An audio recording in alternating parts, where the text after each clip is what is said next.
Эми могу катализатор боюнча мен кыска эле катализатор мына ар бириңиздердин служебный машинада жүрөсүздөрбү? Машинаңыздардын катализаторлору барбы? Өзүбүздөн баштабайлыбы? Катализаторлор барбы? Жооп бере аласыздарбы? Мүмкүн бар десеңиздер, азыр техосмотр чакырып карап көрөлү. Барбы? Билбейсиздер. Туугандар, биз жаранын кайсыл жерден жарылып атканын көрүшүбүз керек.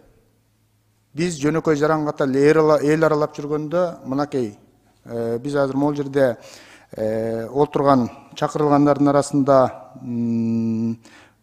прокуратурадан да келип атышпайбы?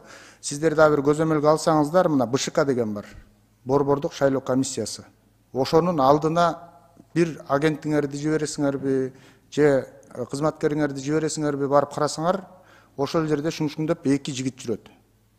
Бүт мамлекеттик машиналардын, сиздердин айдоочулар келип катализаторлорун сатып атат, сиздер кирип чыкканча. Ошол нерсени көзөмөлдөш керек, ошону караш керек биринчи. Катализаторлор ошол жерден ачык келип токтогон машинага предлагать этип атат, катализаторуңду сатасыңбы деп. Сатып ийип атат айдоочулар. Аларды көргөн жөнөкөй айдоочулар сатып атат. Ушуну жөнөкөй эле анализ жүргүзүп карап чыгууңуздарды өтүнөм. Рахмат сиздерге.